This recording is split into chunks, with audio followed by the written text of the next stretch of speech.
NDA के लिए इतना महत्वपूर्ण कैसे है चुनाव? अब ये तो जाकर एनडीए वालों से पूछिए कैसे महत्वपूर्ण है। देखिए, जिस भाजपा को आप लोग इतना ताकतवर समझते हैं, ये देश मान रहा है, अमित शाह, मोदी वगैरह, अगर आप इनको गहराई से, करीब से अगर देखना, जानना, समझना चाहेंगे तो आपको पता चलेगा कि जहां पर इनके खिलाफ लोग या राजनीतिक दल खड़े होकर मजबूती से चुनाव लड़े और इनको हरा दिया, वहां पर कभी इनकी हिम्मत नहीं हुई फिर से खड़ा होकर चुनाव लड़ने की।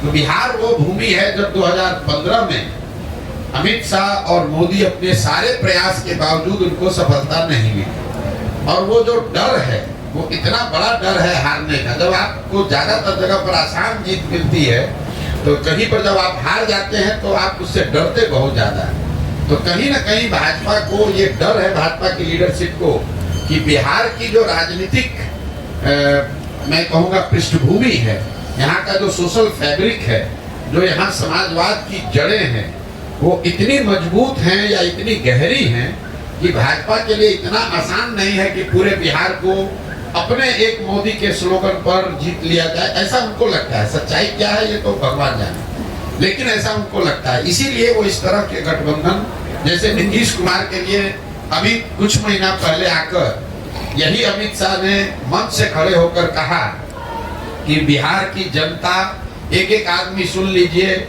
चुनाव से पहले या बाद किसी भी हालत में नीतीश कुमार को वापस नहीं लिया जाएगा। इनके लिए भाजपा के दरवाजे हमेशा के लिए बंद। वही अमित शाह जो इतनी बड़ी बड़ी बात बोलते हैं, ये लोग दावा करते हैं हम 400 सीट जीतेंगे। नीतीश कुमार जैसा आदमी जो कि बिहार में रहने वाला साधारण राजनीतिक समझ रखने वाला आदमी भी जानता है कि नीतीश कुमार के राजनीतिक वजूद बिहार में अब कोई बहुत मजबूत नहीं है।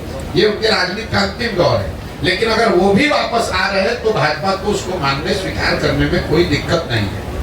तो ये इसकी वजह यह है कि बिहार की राजनीतिक भूमि को भाजपा इतना आसान मानती नहीं है। चाहे वो चिराग हो, उपेंद्र कुशवाहा हो, मांझी हो, नीतीश हो, चाहते हैं कि जितने लोगों को साथ में रखे ताकि ये खतरा ना हो कि कहीं 40 में 2-4-5 सीट का नुकसान हो जाए।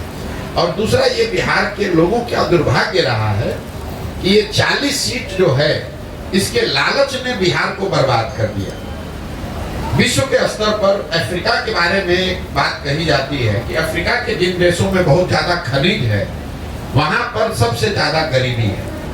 उसको मिनरल कर्स कहा जाता है, क्योंकि वहां इतना खनिज है कि उसी को लूटने के लिए, उससे कमाने के लिए दुनिया भर के लोग जाकर वहां लूटपाट मचाते हैं। उसी तरह बिहार की हालत है। बिहार से 40 सांसद जीत कर जाता रहे, उसके लिए राष्ट्रीय दल, पहले कांग्रेस और अब भाजपा, ये कुछ भी करने को तैयार है। आपने देखा कांग्रेस का जब शासन था, इसी कांग्रेस ने बिहार को लालू जी के हवाले करके छोड़ दिया। उनको ऐसा नहीं कि मालूम नहीं है कि बिहार में कितना बड़ा जंगल राज लालू जी के टाइम में था। ऐसा तो नहीं मालूम है कि लालू, उनको कांग्रेस को पता नहीं था कि बिहार सबसे गरीब और पिछड़ा राज्य था। मनमोहन सिंह जी इतने बड़े इकोनॉमिस्ट थे, उनको ये पता नहीं था कि बिहार में कितनी परेशानी बदहाली है। इसके बावजूद उन लोगों ने लालू जी को अपने कंधे पर बैठा कर रखा, क्योंकि वो चाहते थे कि बिहार से 20, 25, 30 सांसद जीतकर यूपीए की सरकार को मदद करते रहे। तो जो काम कांग्रेस ने लालू जी के साथ किया, वही काम आज भाजपा नीतीश के साथ कर रही है कि नीतीश को साथ में रखो, चिराग को साथ में रखो, इन लोगों की मदद से 30-35 सांसद हम लोग का जीत कर जाता रहे। उसके बाद बिहार में जो होता रहे उससे कोई दिक्कत नहीं। बिहार के पूरे बच्चे मजदूर बने रहे, कोई दिक्कत नहीं है।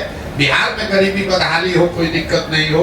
बिहार के बच्चे जब गुजरात जाए तो उसको बिहारी कहकर उसका मजाक उड़ाए, गाली दे, लेकिन बिहार से 35-40 सांसद हम लोग का जीत कर जाता रहे। ये जो सोच है, ये जो लालच है, यही इन चीजों को कराता है।